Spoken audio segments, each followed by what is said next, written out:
আসসালামু আলাইকুম। পারমাণবিক সংখ্যা থেকে পারমাণবিক ভর নির্ণয় করার সহজ টিপসটা দিব। 1 থেকে 20 পর্যন্ত মৌলের পারমাণবিক সংখ্যা জানা থাকলে কিভাবে পারমাণবিক ভর নির্ণয় করবে। যে সকল মৌলের পারমাণবিক সংখ্যা বিজোড় তাদেরকে করবে কি 2 দিয়ে গুণ দিয়ে 1 যোগ করতে হবে। 2 দিয়ে গুণ দিয়ে 1 যোগ করলে বিজোড় পারমাণবিক সংখ্যা বিশিষ্ট মৌলের ভর পাওয়া যায়।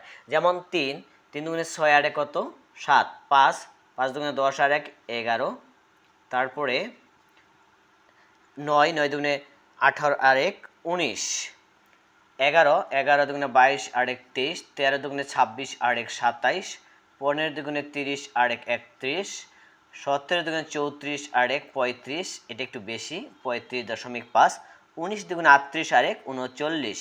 কিছু ব্যতিক্রম আছে, যেমন এই যে এখানে 1 আছে হাইড্রোজেন, এর পারমাণবিক ভর কিন্তু 1, এটা ব্যতিক্রম। আর এখানে 7 নাইট্রোজেন রেখে আসছি, 7 দুগুণে 14, এটা কোনো যোগ নাই।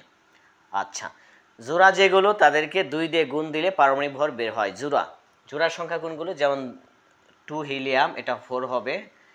বেরিলিয়াম, এটি একটু ব্যতিক্রম, বেরিলিয়াম 4 দুগুণে 8 আর 1 9 হবে। 6 দুগুণে 12, 8 দুগুণে 16, 10 দুগুণে 20, 12 দুগুণে 24, 14 দুগুণে 28, 16 দুগুণে 32, 20 দ্বিগুণে 40। আর এই যে আর্গন আছে না, এটা 18 দুগুণে 36, কিন্তু এটা ব্যতিক্রম, এটা হলো 40। তাহলে আমরা ব্যতিক্রম পেলাম যেগুলো, আর্গন পেলাম, ক্লোরিন পেলাম, 1 হলো হাইড্রোজেন, তারপরে আছে নাইট্রোজেন। এই 5টা দেখো ব্যতিক্রম, 5টা বাদে বাকি 15টা এমনিতে ফ্রিতে পেয়ে গেলে। এই 5টি মনে রাখার আবার টিপস আছে, আমি এখানে লিখে দিতেছি।